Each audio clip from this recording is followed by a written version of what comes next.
Welcome to 2020. No, I mean, you're welcome to 2020. You can take it. I'm over it. If 2020 were soup in a restaurant, I would be sending it back about now, saying, this is terrible. I don't want any more of this. I saw a sign a couple weeks ago at El Arroyo, down on Fifth Street, downtown. Perhaps you saw it. They said, just in case you've lost track, today is Blur's Day, the 14th of Marprelay. Am I the only one that feels this disoriented? Am I the only one that feels this disrupted? Am I the only one that fights off discouragement every day? That feels the frustration, that feels the fatigue, the weariness, like I'm overwhelmed? Is anybody else feeling that? Feeling that sense of just exhaustion? I'm weary from this. I hear a lot of people expressing their anger now. They're feeling a lot of anger, a lot of insecurity, a lot of uncertainty. And I hear a lot of people saying they feel unsafe. I also hear a lot of voices in the last couple of weeks who are saying, oh, you feel unsafe now? You're just now feeling unsafe? Welcome to the party, pal. We've felt unsafe our whole life, for generations, perhaps for our entire existence in this nation. We've never really felt safe. I've never heard that as clearly as I hear it right now. You know, sociologically and relationally and sort of emotionally, when we feel unsafe, we want to run for cover. We want to find our way to the familiar. We want to be around our friends and our family. We want to hunker down in the fortress of the things that make us feel comfortable, that make us feel safe. There's nothing wrong with this. This is a natural, biological, sociological reaction to fear. When we are afraid, when we feel unsafe, we run for cover. We head for the corners. We look for those who will affirm us and protect us. This isn't a bad thing necessarily, but it creates a problem. It leaves a hole in the middle. You see, when we run to be around the people that are like us, we begin to divide ourselves into us and them. And what's missing are the voices in the middle that bring us back together. Because this is not an easy thing to do. It's a difficult thing for us to do. To rise up in the middle instead of to run for cover. It's my prayer today that there may be some one person who's listening today who says, let that person in the middle be me. Let that be me. Let the weight fall on me. Leave it to me. Here I am, send me. I will be the one who will leave the safety of the us. And I will rise up in the middle, and I will be the peacemaker. I will be the bridge builder. I will be the one who says, I will set aside my preferences and my prejudices and my comfort, and I will say, can I help us come together? It's my prayer today that there'd be one man or woman who will be a man or woman in the middle. One young adult, one senior citizen who will say, I will stand up for what I will not stand for anymore. us being divided, us being torn apart by our fears. I will be the person who lives in the in-between. It's my prayer that there be more than one of us, but maybe there'd just be one who would say, let it be me. Put the weight on me. And I know I'm asking a lot. I'm asking a lot to ask you to consider being the one who says, I'll be the man or the woman in the middle. I'll be the person who lives their life in between. I'll risk my own safety. I'll be caught in the crosshairs. I know that's asking a lot, because it's not just a difficult thing, it's a dangerous thing. It's a dangerous thing.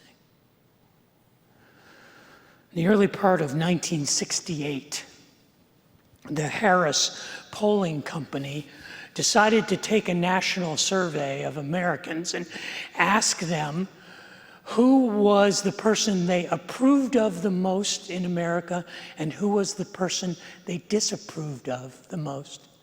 In other words, who was the most loved and who was the most hated person in America. Even the Harris polling people were surprised by the most hated person in America. This person had a disapproval rating that was higher than any other poll they had ever conducted. And what was even more shocking about it was that this individual, just 4 years earlier, had been awarded the Nobel Peace Prize.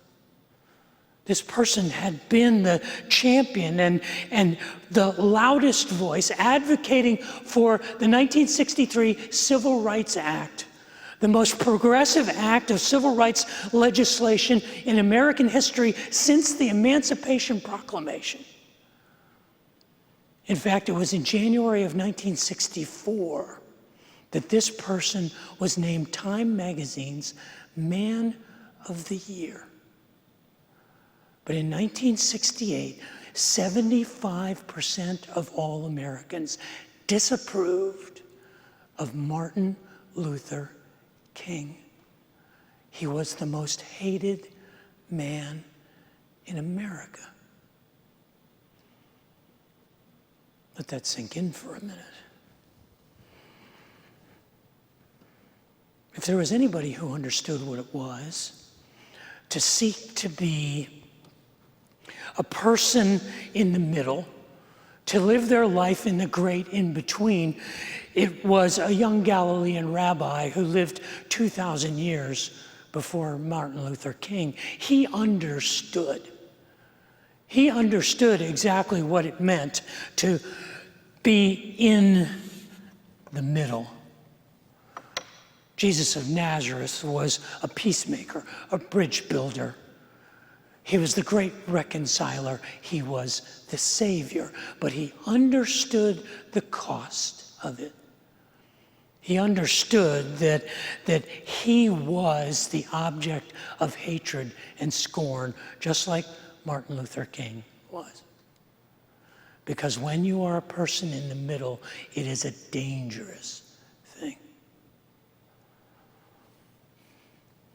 4 weeks ago, we began a conversation about being a blessing in the mess of life. And I promise you that almost a year ago, when I was planning this series here at the end of April and the beginning of May, I had no idea the mess that we would be in. I promise you, I did not see this coming.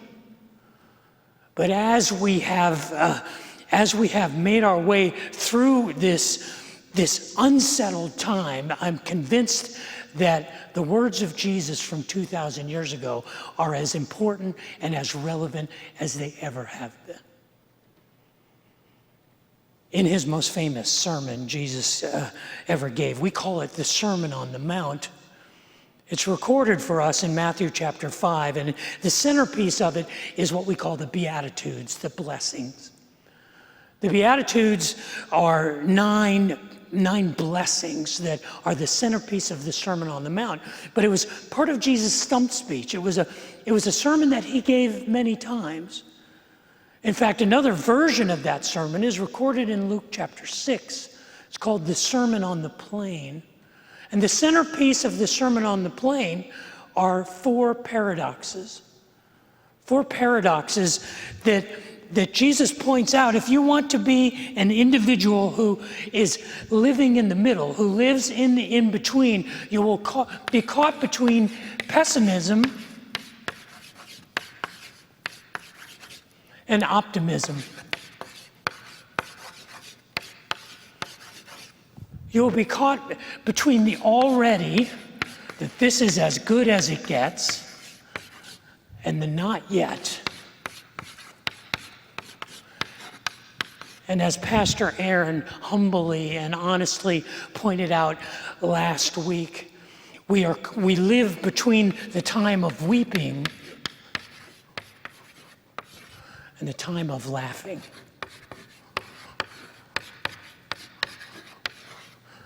And in Luke chapter 6, the fourth paradox that Jesus comes to is the paradox of us and them. And what does it mean to live in the in-between us and them?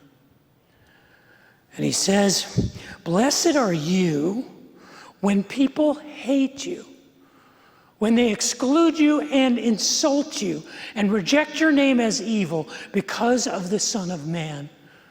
Rejoice in that day and leap for joy, because great is your reward in heaven.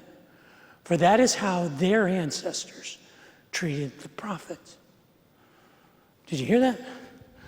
Blessed are you when you are hated and when you are excluded and when you are rejected. In that day, we're supposed to rejoice and leap for joy, because great is our reward in heaven. He's basically saying we can rejoice now because this is not all there is. This is not as good as it gets. We're in this for the long play. Don't get lost in the pain of the moment, because this is not the final chapter. This is not the entree of the meal. But what does he mean? I mean, how can he say, blessed are you when people hate you? Seriously? Blessed are you when people hate you? The Greek word for hate is the word miseo. And miseo means hate. In fact, the Greek doesn't help us at all. The Greek word literally means hate. The problem is we don't really understand what hate is. We think we understand what hate is, but we really don't.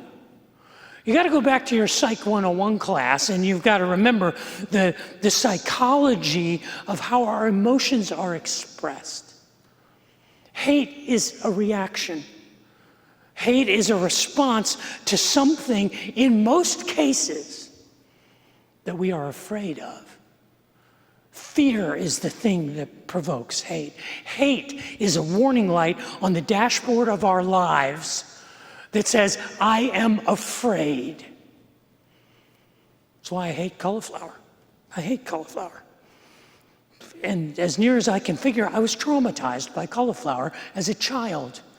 My parents and my grandparents loved cauliflower. They would make me eat cauliflower. I never liked the taste of it. And now when I just smell cauliflower, I'm terrified.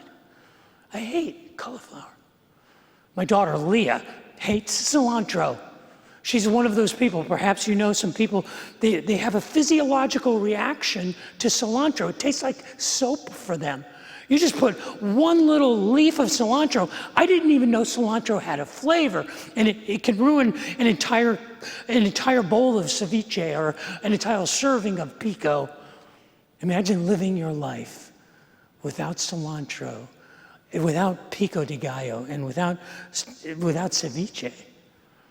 That's my daughter, and she hates cilantro because it creates a physical reaction in her. She's afraid of that taste. It's why I hate cancer, because it scares me to death, and I hate it.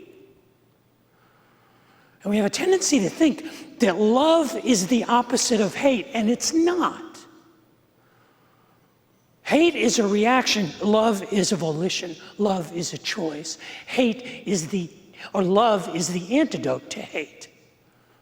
It's not the opposite of hate. It's the remedy for it. One of my favorite Martin Luther King quotes was, he said, "Darkness cannot drive out darkness. Only light can do that. Just like hate cannot drive out hate. Only love can do that." You're blessed when people hate you because it's an opportunity. It is them saying, I feel unsafe. I feel afraid. It is an opportunity to understand their fear. How is it a blessing when people exclude us? I mean, I've spent my whole life trying to be included. I just wanted to be one of the cool kids. I wanted to sit at the popular kids' table. If you really knew me well, you could probably accuse me of doing what I do just to impress people, because I'm not an athlete, and I couldn't impress people with my golf skills or my athletic ability. I'm not smart enough to be an engineer or an architect or a rocket scientist. I'm not talented enough to be a musician, but I'm willing to embarrass myself in front of thousands of people just so I can get a seat at the table with the popular kids. And I'm supposed to be blessed when I'm excluded? This doesn't make sense until you understand the connection sociologically. When we create us-them paradigms, we create a hierarchy. We may not intend to, but when we associate with people who we identify with, we automatically assign to that group a superiority over other groups, because it's our group, because they're people like us.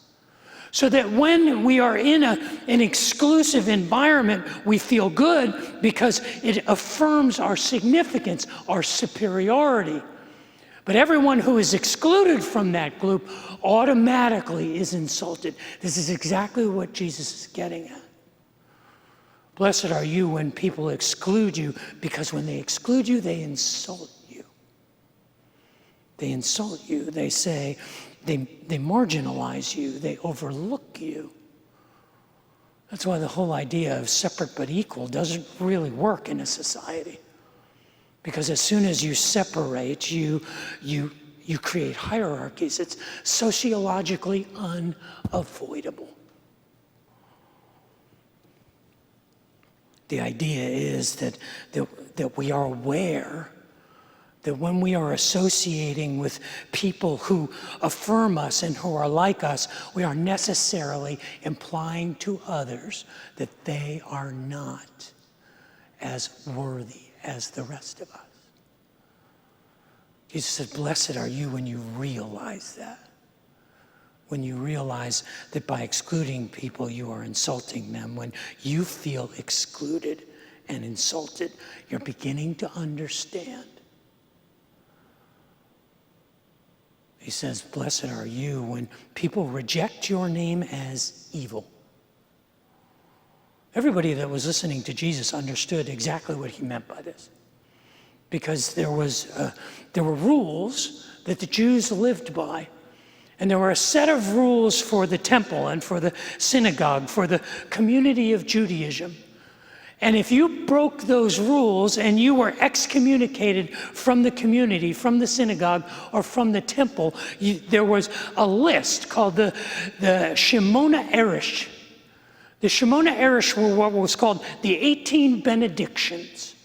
And these were the instructions for how you were to behave toward a person who had been excommunicated from the community, who had been kicked out of the temple or the synagogue. And number 12 of the 18 benedictions was you were to reject their name as evil. You were to consider them as an outsider. Now, it's very important that you notice the next phrase. The next phrase of what Jesus said actually modifies everything that went before. It's because of the Son of Man. Blessed are you when people reject your name as evil because of the Son of Man. But it doesn't just modify that, it also modifies, blessed are you when people hate you because of the Son of Man. Blessed are you when you are excluded and insulted because of the Son of Man. Blessed are you when people reject your name as evil because of the Son of Man. Not because you're an obnoxious jerk, but because you look like him. Because you're willing to be the peacemaker, because you're willing to be the man or the woman who lives in the middle.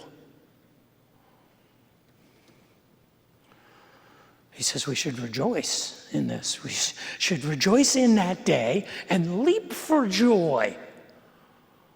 For great is your reward in heaven. Because there's more to life than this. There's more to live for than just being liked and being popular and being included and being thought of as a good person. There are more important things. And besides, throughout history, this is how people have always treated the truth tellers. This is how people have always treated the people who take a stand in the middle. This is how they have always treated the prophets. You see, the role of the prophets in a community was to be the truth teller.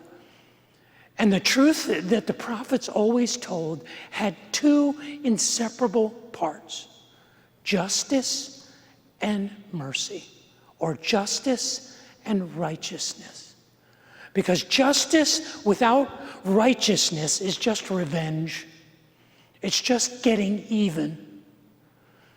And to have justice without mercy, without righteousness, and mercy without justice, for the prophets, it was inseparable.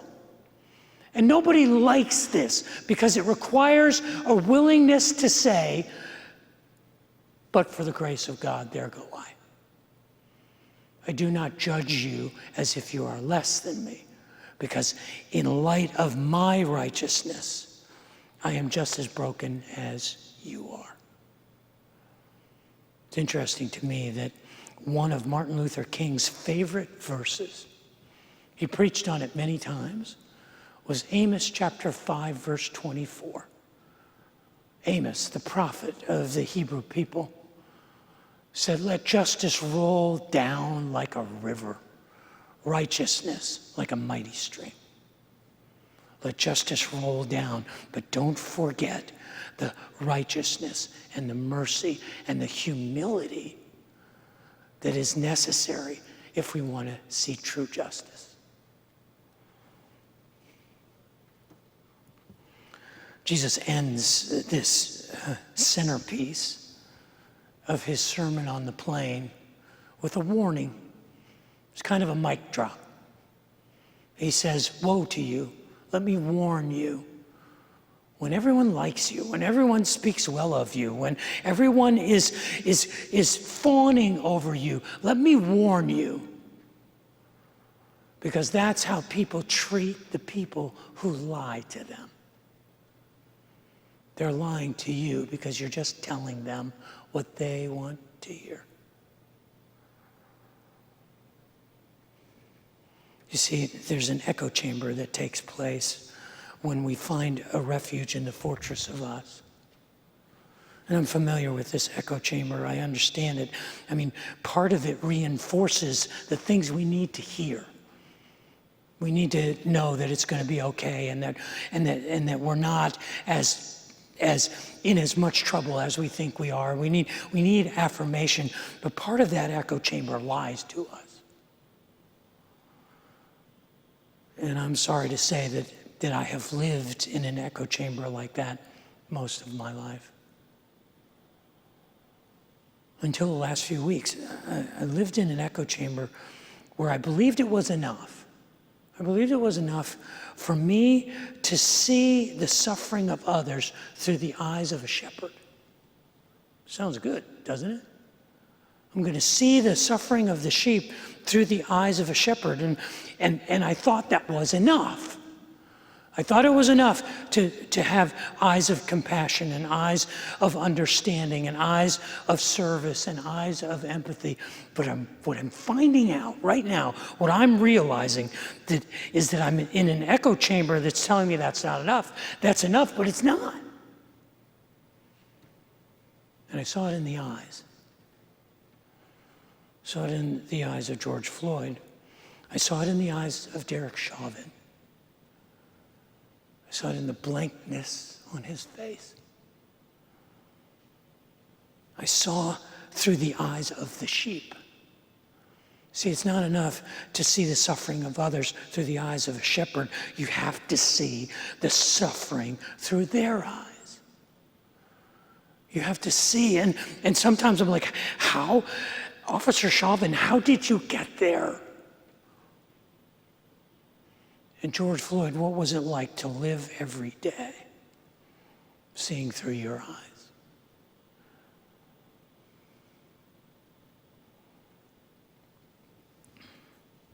These are times that challenge us.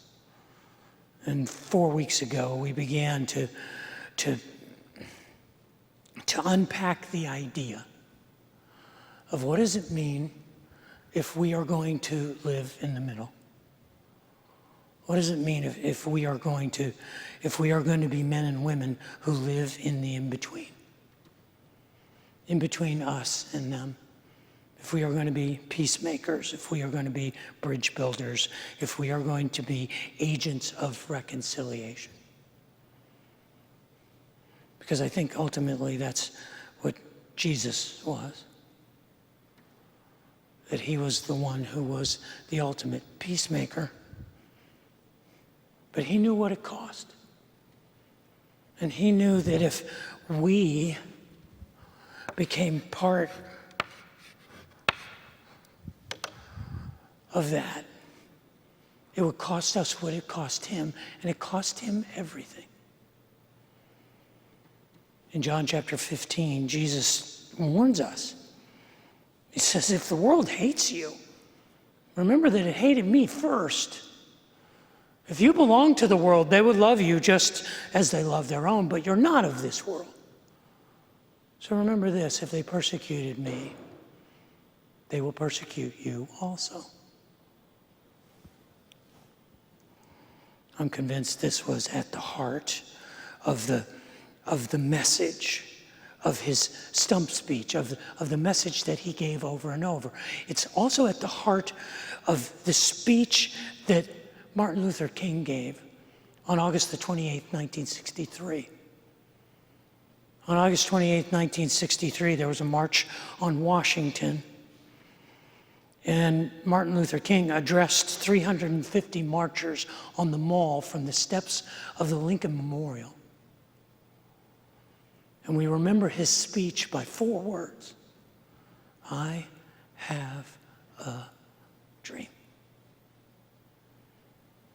And he was inviting all of those people there and all of the millions of people who have heard and read that speech ever since to do the same thing that Jesus was inviting his followers to do, which was to be peacemakers and to be bridge builders.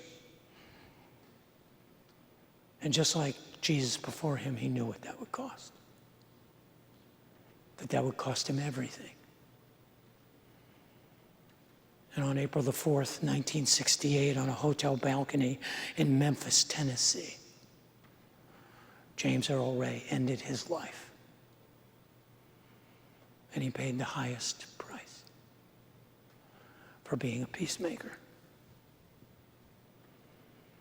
See, it's my prayer today that there would be one of us who would say, let that be me. Put it on me. I want to focus on the we and not the us and the them, not on what makes us different, but what brings us together. I will rise up. I will not run away.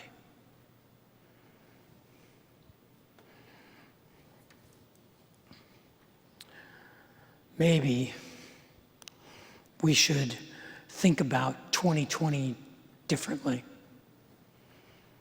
Maybe we should imagine it to be a new beginning, a reset, a do-over, a chance to start again. I think even El Arroyo kind of realized this. There was an El Arroyo billboard just this week. Scott Reeves posted a picture of it. It's a quote from Mother Teresa. Do small things with great love. I read an Instagram influencer, friends of mine on Instagram had posted her words. I didn't know anything about her. Her name is Leslie Dwight, but I really think she nails it when she says this.